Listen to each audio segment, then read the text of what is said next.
নমস্কাৰ শ্ৰদ্ধেয় ৰাইজ কেইটামান কথা ৰাইজৰ আগত মুকলি কৰি দিয়াৰ কাৰণে কথা কোৱাৰ কাৰণে আহিলো যোৱা কিছুদিন ধৰি আমাৰ মৰমৰ জুবিনৰ ঘটনাটোৰ পাছত চাৰিপিনে বিৰাট ৰাইজ দুখত নিয়মান হৈছে আমাৰো কাৰণে আমাৰ বুকুৰ আপোন মোৰ অতি একেলগৰ ফিলছফাৰ ফ্ৰেণ্ড গাইড মানুহজনৰ ঢুকোৱাৰ পাছত আমি খুব নিয়মান অৱস্থাত আছো আৰু কিছুমান কথা ক'বলৈ ওলাই আহিছো কাৰণ ইমান বেছি ভুৱা কিছুমান কেম্পেইন হোৱাৰ কাৰণে আমি কথাখিনি ক'ব চেষ্টা কৰিছো Hello guys, Sam Kanu Mohanto already clarification video dile apnaloke video to sai lobo ki kole Jubindar mrityur pesot ki daito asile Sam Kanu Mohantoy etia already graftar hol dujon tinjon man aru hoboi ase ta Sam Kanu Mohantok bisari ase je ohomoloi ketia ahibo eniko eta kiba graftar koriba hobo amar ohomor mukhyamantri CM Hemanto Dr. Biswa Sharma Dangoria etia bisari ase aru ohomor CM নকৰিলেও আমাৰ পাব্লিকে গ্ৰেফতাৰ কৰিবই বিয়া নিয়াই লাগিবই আমাক জুবিনদাৰ কাৰণে এনেকুৱা এটা কথা কোৱা আছে এতিয়া বহুত আখ্যাত হৈ আছে জুবিনদাৰ মৰাৰ পিছত বা জুবিনদাৰ মৃত্যু হোৱাৰ পিছত এনেকুৱা এটা ফিলিংছ মানে ভাঙি গ'ল যে জুবিনদাক আমাক নিয়াই লাগিবই জুবিনদাৰ এনেকুৱা এটা মৃত্যু হোৱা নাছিলে জুবিনদাক ছিংগাপুৰলৈ নে মাৰি পেলোৱা হ'ল বা মৃত্যু কৰা হ'ল এনেকুৱা এটা বহুতে গম পাইছে এতিয়া Sam Kanu Mohantoy কি কথা কলে আপোনালোকে লাইভ ভিডিও চাই লোৱা আপোনালোকে আৰু কমেন্টত জনাই দিব কে গ্ৰেফতাৰ কৰিব লাগে নে নালাগে বা নিয়াই লাগে না নালাগে Sam Kanu Mohantoy আপোনালোকে কমেন্ট এটা কৰি দিব সকলোকে মোৰ চেনেলত স্বাগতম জনালো ভিডিওটো চাই শেয়াৰ কৰি দিব লাইক কৰি দিব আৰু কমেন্টত এটা কৈ জুবিনদাক এটা জনাই দিব সকলোৱে ভিডিওটো চাই লব আগতে নমস্কাৰ শ্ৰদ্ধেয় ৰাইজ কেইটামান কথা ৰাইজৰ আগত মুকলি কৰি দিয়াৰ কাৰণে কথা কোৱাৰ কাৰণে আহিলো যোৱা কিছুদিন ধৰি আমাৰ মৰমৰ জুবিনৰ ঘটনাটোৰ পাছত চাৰিপিনে বিৰাট ৰাইজ দুখত নিয়মান হৈছে আমাৰো কাৰণে আমাৰ বুকুৰ আপোন মোৰ অতি একেলগৰ ফিলছফাৰ ফ্ৰেণ্ড গাইড মানুহজনৰ ঢুকোৱাৰ পাছত আমি খুব নিয়মান অৱস্থাত আছো আৰু কিছুমান কথা ক'বলৈ ওলাই আহিছো কাৰণ ইমান বেছি ভুৱা কিছুমান কেম্পেইন হোৱাৰ কাৰণে আমি কথাখিনি ক'ব চেষ্টা কৰিছো শ্ৰদ্ধেয় ৰাইজ মই গুৱাহাটীলৈ যোৱাৰ কথা আছিলে আজি কিন্তু ইমানেই বেছি মোলৈ মেছেজ আহিছে আহিলে মাৰিম কাটিম প্ৰায় কেইবা হাজাৰ মেছেজ আহিছে যে গুৱাহাটীলৈ গ'লে কাটিম বুলি সেই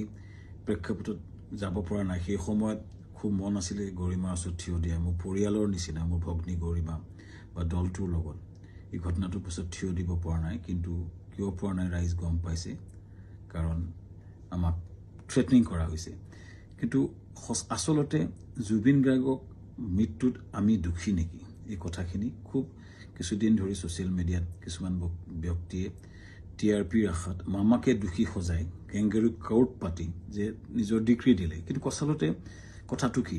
জুবিন গাৰ্গক আমি কিয় মাতি আনিছোঁ শ্ৰদ্ধা ৰাইজ আমি যেটো নৰ্থ ইষ্ট ফেষ্টিভেল ডিল কৰোঁ সেইটোত উত্তৰ পূবৰ বিভিন্ন সংস্কৃতি বা খাদ্য বা পৰ্যটনৰ প্ৰসাৰ কৰা হয় প্ৰথম 2013 চনত পাতোতে আমি জুবিন গাৰ্গৰ লগতে কথা পাতিছিলোঁ তেখেতেই আমাক ব্ৰেণ্ড এম্বাছাডৰ হিচাপে গাইড কৰিছে যে মই সংপৃক্ত থাকিম অনুষ্ঠানটো আমি একেলগে কৰিম টিভিত বা বিভিন্ন মিডিয়াত তেওঁ বহুবাৰ কৈছে যে শ্যাম কানুৰ সৈতে মিলি আমি নৰ্থ ইষ্ট ফেষ্টিভেল পাতোঁ দিল্লীত বা বিশ্বৰ বিভিন্ন ঠাইত তেওঁ নিজে ইয়াত সংপৃক্ত আছে বুলি বহু ভিডিঅ' আছে মই আপোনালোকক জনাম দেখুৱাম এই ব্যক্তিজন আমি যেতিয়া বাহিৰত অনুষ্ঠান য'তে কৰোঁ আমি তেখেতৰ পৰা আলোচনা কৰোঁ আৰু যিহেতু আমাৰ ব্ৰাণ্ড এম্বাছাডৰ আৰু যেতিয়া আমি বিদেশত কৰিলোঁ দুইবাৰে তেওঁ বেংককত গৈছিলে আৰু এইবাৰো যেতিয়া আমি ছিংগাপুৰত কৰিবলৈ গ'লোঁ তেখেতক আমি ক'লোঁ যে ছিংগাপুৰত কৰিব বিচাৰিছোঁ চ' আমি ক'লোঁ এনেকৈ কৰিব আমাৰ গোটেই প্ৰগ্ৰেমটো এনেকুৱা হ'ব তেখেতক ক'লোঁ যে তুমি যাবা নেকি তেখেতে ক'লে যাম মই যাম মোৰ লগত মোৰ ভাতৃ সন্দীপনক লৈ যাম আৰু মেনেজাৰ সিদ্ধাৰ্থ যাব আৰু আমাৰ শেখৰ যাব চ' এনেকৈ ক'লে কোৱাৰ পাছত আমি পিছত আৰু এগৰাকী সংগীত শিল্পীও আহিলে চ' কোৱাৰ পিছত আমি আয়োজন কৰা প্ৰক্ৰিয়া আৰম্ভ কৰিলোঁ আৰু প্ৰথম কথা শ্ৰদ্ধেয় ৰাইজ জুবিন গাৰ্গক মতাটো পাপ নহয় উত্তৰ পূবৰ আটাইতকৈ ডাঙৰ অনুষ্ঠান নৰ্থ ইষ্ট ইণ্ডিয়া ফেষ্টিভেলত উত্তৰ পূবৰ আটাইতকৈ ডাঙৰ যিজন সংগীত শিল্পী তেখেতক নিমন্ত্ৰণ কৰাটো যিহেতু আমাৰ ব্ৰেণ্ড এম্বাছাডৰো হয় আমাৰ লগত সংপৃক্ত হয় আৰু তেখেতক মতাটো পাপ কৰা নাছিলো এটো আমাৰ দায়িত্ব আছিলে তেখেতক নিমন্ত্ৰণ কৰাটো তেখেত কিয় 17 তাৰিখে আহিলে এটো প্ৰশ্ন হৈছে তাৰ আগতে সুস্থ দেহাৰে আহিছে বুলি বহুতে লিখিছে কিন্তু তাৰ দুদিনমান আগতে তেখেতে আমাৰ 7 ছেপ্টেম্বৰত মুম্বাইত খুব ধুনীয়া পাৰফৰমেন্স কৰিছে মুম্বাইত আৰু তেখেতে 1 তাৰিখে নে 3 তাৰিখে দিল্লীত তেখেতে পূজাত এটা অনুষ্ঠান কৰাৰ কথা আছিল সম্পূৰ্ণ কনসাৰ্ট বা মিউজিক্যাল প্ৰগ্ৰাম কৰাৰ কথা আছিল কেৱটা প্ৰগ্ৰাম তেওঁ লাইন হৈছে তেখেতে প্ৰগ্ৰাম কৰি আছিল সো কটিকে সুস্থ দেহাৰে আমি অনাটো আমাক এটা অতি ভুল দোষাৰোপ কৰা হৈছে তৃতীয় কথাটো হৈছে তেখেতে 17 তাৰিখে এই কাৰণে আহিলে সিখন ডাইৰেক্ট ফ্লাইট আহিলে কাৰণ কলিকতা হৈ আহিলে বহুত দীঘলীয়া হয় 19 তাৰিখে আমাৰ অনুষ্ঠান আৰম্ভ হয় সো সেইকাৰণে 17 তাৰিখে গ্ৰুপ ফ্লাইটত তেওঁ আহিছিলে লগতে দলটো আহিছিলে আমি পেন পেচিফিক হোটেলত ৰাখিছিলো আমাৰ যত অনুষ্ঠান হৈছিল তাৰ লগতে সান্টেকৰ লগতে পেন পেচিফিক এখন 5 ষ্টাৰ হোটেল সকলো দলটো আমি ৰাখিছিলো ভালকে ৰখাৰ চেষ্টা কৰিছিলো আমি তেওঁলোকক কথা পাতিছিলো যে তেওঁ কৈছিলে আমি অলপ জিৰণি লম আৰু 20 তাৰিখে 19 তাৰিখে তেওঁ আৰম্ভণি অনুষ্ঠানত তেওঁ থাকিব আৰু 20 তাৰিখে তেওঁ দুটামান গান গাব ভূপেন হাজৰিকাৰ এটা ট্ৰিবিউট দিব এইটো আলোচনা আমাৰ হৈছিল পিছৰ 18 তাৰিখে দিনাখন 19 তাৰিখে আমাৰ অনুষ্ঠান আছিল 18 তাৰিখৰ দিনাখন আমি তেখেত খবৰ কৰিতে শুই আছিল আমাৰ বহুত বিভিন্ন উত্তৰ পূৰ্ব মানুহ আছিল তেওঁ লগত তেওঁ ভায়েক আছিল আৰু তেওঁ সিদ্ধাৰ্থ আছিল মেনেজাৰ আৰু দল আছিল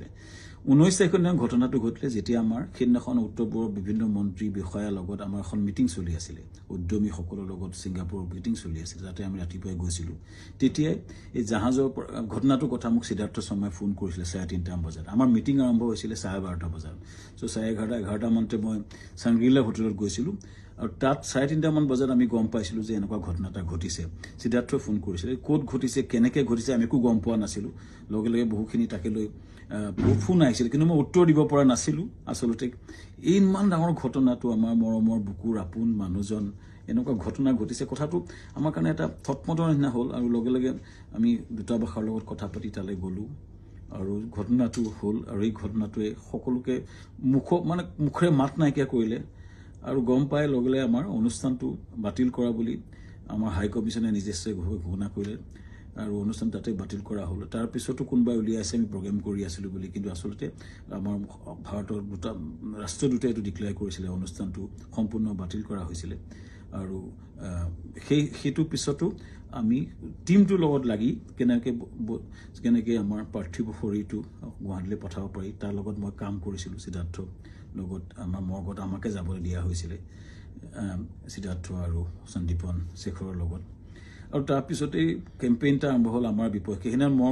মই কৈ আছিলো যে মৰ্গলৈ যাওঁ বুলি কোনোবাই সেইটো মদ খাবলৈ যাওঁ বুলি এটা কেম্পেইন কৰিলে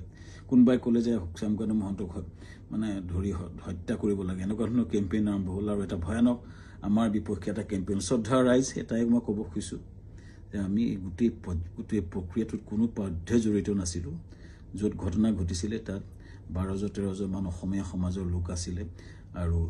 বিভিন্ন দলটো আছিলে যেতিয়া ঘটনাটো ঘটিছিল তাৰ বহু দূৰত আমি আছিলো আমাৰ দলটো বহু দূৰত আছিলে সো আমাক দোষাৰোপ কৰি এই প্ৰক্ৰিয়াটো কিয় কৰা হৈছে কেইজনমান ব্যক্তিয়ে ইচ্ছা কৰি এটা ডাঙৰ কেম্পেইন কৰি পেলাই আমাক বদনাম কৰাৰ বা হত্যা কৰাৰ প্ৰক্ৰিয়া যেটো কৰিছে শ্ৰদ্ধেয় ৰাইজ তাৰ এটা ন্যায় বিচাৰিছো এতিয়া এসআইটি হৈছে আমি খুব আদৰণি জনাম যি প্ৰশ্ন হয় উত্তৰ দিব বিচাৰিছো কাৰণ আমাৰ ফালৰ পৰা আমি ক'বলগীয়া কথাখিনি আমি কম আমি আদৰণি জনাইছো সঠিক তদন্ত হোক কিন্তু এই যেটো ঘটনা ঘটিছিল জাহাজখনত বহু দূৰত আমি আছিলো আৰু আমাক এই ঘটনাটো সময়ত এই যিজন ব্যক্তি আছে তেওঁলোকে তাৰ কথা ক'ব পাৰিব কিন্তু আমাক এই ঘটনাটো সময়ত আমাক সম্পৰ্কে কোৱা আমাৰ একচুয়ালি আমি নাজানিছিলো কিন্তু এটা কথা হয় এই যেটো ঘটনা হ'ল এই ঘটনাটো আমাক সম্পূৰ্ণৰূপে বিধ্বস্ত কৰিছে আমাৰ জুবিন গাৰ্গ আমাৰ কাৰণে আছিলে সাহস জুবিন গাৰ্গ আমাৰ আছিলে ব্ৰেণ্ড এম্বাসেডৰ জুবিন গাৰ্গ আমাৰ অনুষ্ঠানটোৰ মূল হৃদপিণ্ড আছিলে হৃদপিণ্ডজন যোৱাৰ পাছত আমাৰ যি অৱস্থা হৈছে আমাৰ গোটেই দলটোৰ আমাৰ গোটেই বিধ্বস্ত অৱস্থা আমাৰ সকলোৰে আৰু ইয়াৰ পাছত যেটো আক্ৰমণ হৈছে আমাৰ পৰিয়ালৰ ওপৰতো আক্ৰমণ হৈছে ফেক ভিডিঅ' ওলাইছে ফেক ফোন কল ভাইৰেল হৈছে ইমান জুবিন গাৰ্গে এই অনুষ্ঠানটো নিজৰ বুলি আগুৱাই লৈ গৈছিল তেওঁ অনুষ্ঠানটো গুৰুত্বটো বুজি পেলাই নিজকে আগুৱাই লৈছিল আৰু সেইজন ব্যক্তিৰ স্মৃতিত আমি বহু কৰিবলগীয়া আছে কিবা যদি জীৱনত কৰিব বিচাৰো জুবিনৰ স্মৃতিত নিশ্চিতভাৱে কৰিব বিচাৰিম কিন্তু এই যেটো অন্যায় হৈছে যেটো মিছা অপবাদ দিছে ন্যায় হোক চৰকাৰক বিচাৰিছো ন্যায় হোক আৰু আমিও ন্যায়ালয়ত যাব লাগিব আমাক দেশত আইন বুলি এটা বস্তু আছে যে মিছা অপবাদত আমাক যেটো কৰা হৈছে বা নিজৰ ঘৰলৈ যাব নোৱাৰা অৱস্থা হৈছে আমি নিশ্চিতভাৱে কিছুমান মানুহ উচতনি দি যেটো কৰিছে আমি ন্যায়ালয়ক নিশ্চিতভাৱে ক'ব লাগিব যে আমাক ন্যায় দিয়ক সুৰক্ষা দিয়ক আৰু ৰাইজৰ পৰা ন্যায় বিচাৰিছো চৰকাৰৰ পৰা ন্যায় বিচাৰিছো আৰু জুবিনৰ আমাৰ মহান শিল্পী আমাৰ মৰমৰ বুকুৰ আপোন মানুহজনৰ আত্মাই চিৰ শান্তি পাওক ৰাইজৰ পৰা আশীৰ্বাদ বিচাৰিছো ন্যায় বিচাৰিছো ধন্যবাদ